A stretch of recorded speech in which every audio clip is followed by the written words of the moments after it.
کہ جس کے پاس زمین بہت زیادہ ہے وہ طاقتور ہے، اسی لیے ملک جو ہے وہ زمینوں پر قبضہ کیا کرتے تھے.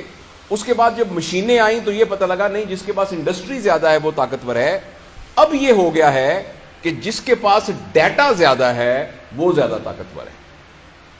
اور آپ حیران ہوں گے کہ ایک شخص جس کا نام ایلون مسک ہے، اس نے $42 بلین کی ایک چیز خریدی ہے جو کہ اتنی بھی بڑی نہیں ہے کہ اس کو جیب میں رکھا جائے، جو کہ کہیں ہے ہی نہیں، اور جو کہ ایک ٹیڈی پیسہ پروڈیوس نہیں کرتی. اور اس چیز کا نام ہے ٹویٹر، جو کہ $42 بلین کا لیا گیا. دنیا کے 140 ملکوں میں سے 70 کے قریب ایسے ملک ہیں جن کا بجٹ $42 بلین سے کم ہے، اور اتنے کی کسی شخص نے ایک چیز خریدی ہے جو کہ ہوا میں ایگزسٹ ہی نہیں کرتی. تو آپ حیران، اس بات سے حیران نہیں اس نے کس لیے خریدی ہے ایک چیز. اور دوسرا، آپ سب اس بات پہ حیران ہوں گے کہ آپ پی ٹی سی ایل کا فون کرتے ہیں تو آپ کو پیسے دینے پڑتے ہیں، آپ کسی کو خط لکھیں تو آپ کو پیسے دینے پڑتے ہیں. یہ فیس بک مفت کیوں ہے؟ یہ واٹس ایپ کے اوپر ویڈیو کالز مفت کیوں ہیں؟ یہ آپ ہزاروں تصویریں بھیجیں، یہ مفت کیوں ہیں؟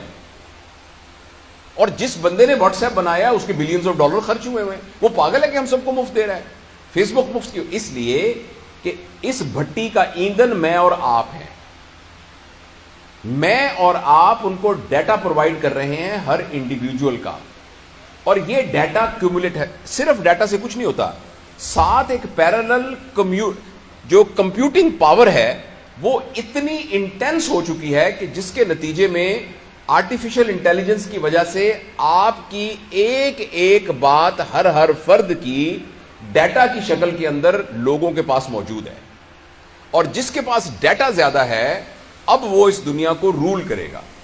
گوگل نام کی ایک کمپنی دنیا کے بہت زیادہ ملکوں سے زیادہ امیر ہے، اور گوگل کوئی ایک ٹچ بٹن، ایک سوئی، ایک دھاگا نہیں بناتی. پھر وہ دنیا کی کیوں امیر کمپنی ہے؟ اس لیے کہ اس کے پاس سب کچھ ڈیٹا ہے. لہذا پہلے جب انسان ایک ڈیوائن گائیڈنس کے ذریعے اپنی زندگی گزارتا تھا، پھر اس کے ذہن میں آیا کہ جو مجھے اچھا لگتا ہے میں نے ویسے زندگی گزارنی ہے. ابھی کچھ عرصے کے بعد ہمارے ہاتھ سے یہ پاور جانے والی ہے. اب الگوریدمز ڈیسائیڈ کریں گے کہ ہم نے کیا کرنا ہے. میں ملتان میں رہا ہوں بہت عرصہ، میں ابھی بھی ملتان میں جاتا ہوں تو مجھے گوگل میپ کھولنا پڑتا ہے، ورنہ میں وہاں پہنچ نہیں سکتا. اسی طریقے سے کچھ عرصے کے بعد آپ نے کیا کھانا ہے اس کا فیصلہ فوڈ پانڈا کرے گا. آپ نے کون سی کتاب پڑھنی ہے اس کا فیصلہ امیزون کرے گا. اسی طرح آپ نے کس پارٹی کو ووٹ دینا ہے اس کا فیصلہ کوئی گوگل پالیٹکس فار ایگزامپل وہ کرے گا. اگر آپ مجھے اجازت دیں کہ آپ نے کون سا کیریئر اختیار کرنا ہے، آپ نے کس لڑکی کے ساتھ شادی کرنی ہے، آپ نے کس ملک میں سیٹل ہونا ہے. اچھا، اور کیوں؟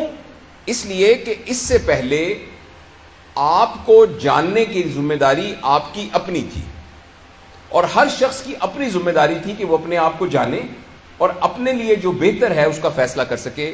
لیکن اب آپ کے اور میرے ساتھ کمپٹیشن ہے الگوریدمز کا اور ڈیٹا کا، اور اس الگوریدم اور اس ڈیٹا کے مقابلے میں یہ ہم سے جیت جائے گا.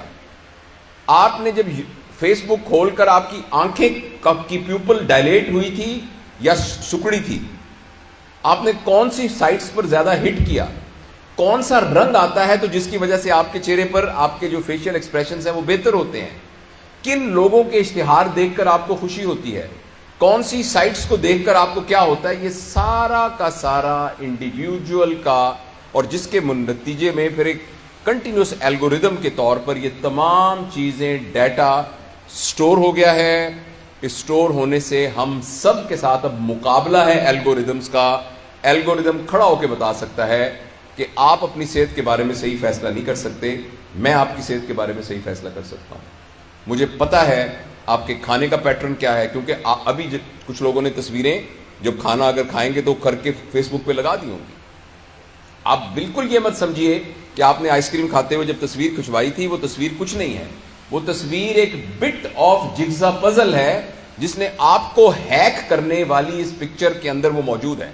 آپ نے کہا کہ میں آج فلانی جگہ پر دوستوں کے پاس پہنچ گیا، وہ ایک ایک چیز کمپیوٹنگ پروسیس میں سے گزر کے آرٹیفیشل انٹیلیجنس کے ذریعے سے الگوریدم کی شکل میں موجود ہے.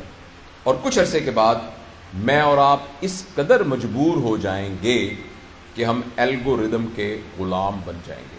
یہ بات فکشن نہیں ہے. میں آپ کے ساتھ یہ بات بہت سیریسلی شیئر کرنا چاہتا ہوں.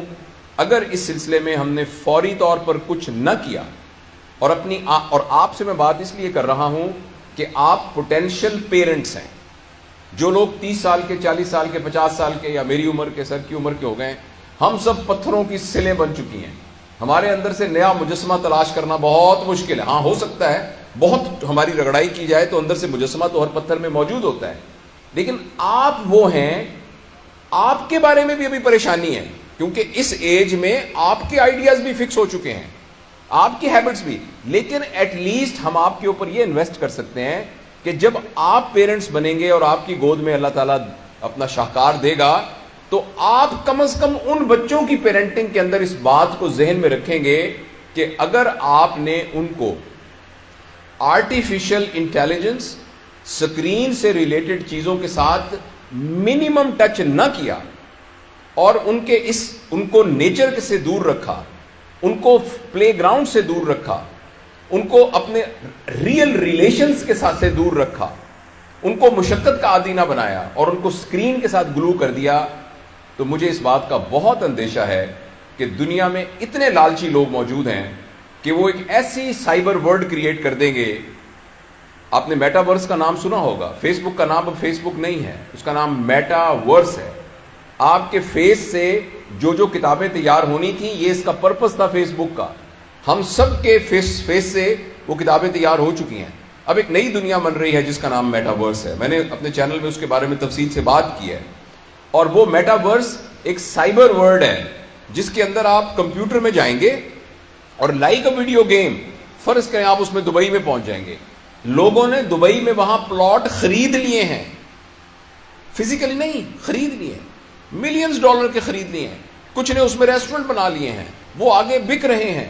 کرپٹو کرنسی کے ذریعے ان کے ریٹس اوپر نیچے ہو رہے ہیں اور لوگ کھیل کھیل کے بلینز آف ڈالر جو سمارٹ ہیں اس میں سے کما رہے ہیں اپنے کمپیوٹر پر بیٹھ کر. اب میں آپ سے آخری جو خطرناک بات شیئر کرنا چاہتا ہوں وہ یہ ہے کہ اگلے 10-15 سال کے اندر جو جاب مارکیٹ ہے وہ ٹوٹلی ڈسٹرب ہونے والی ہے.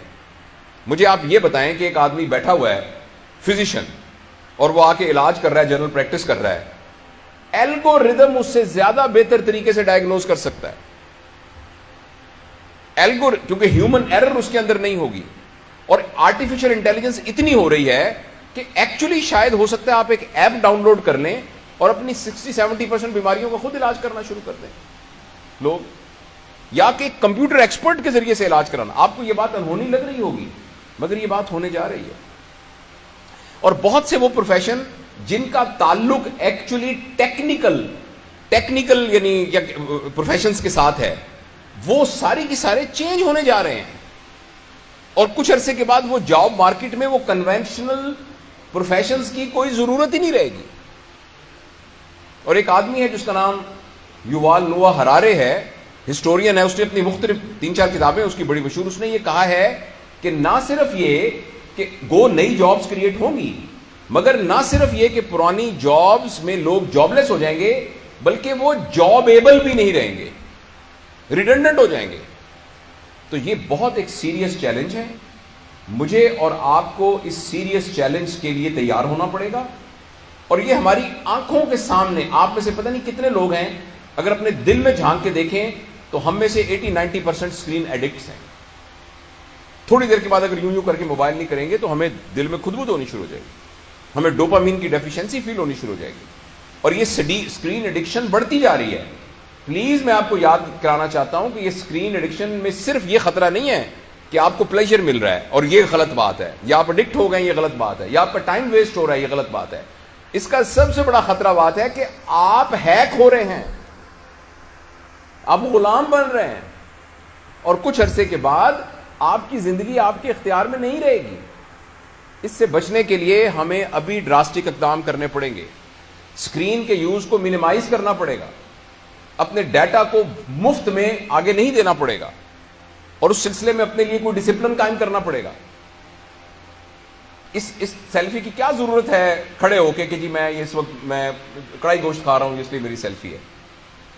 یہ میں اپنے چچا کے گھر گیا تھا، یہ سیلفی، یہ سارا کا سارا ڈیٹا میں مثال کے طور پہ کہہ رہا ہوں، یہ سارا کا سارا ڈیٹا اکٹھا ہو رہا ہے اور ہم ہیک ہو رہے ہیں، اور اس کے نتیجے بہت خطرناک ہونے والے ہیں۔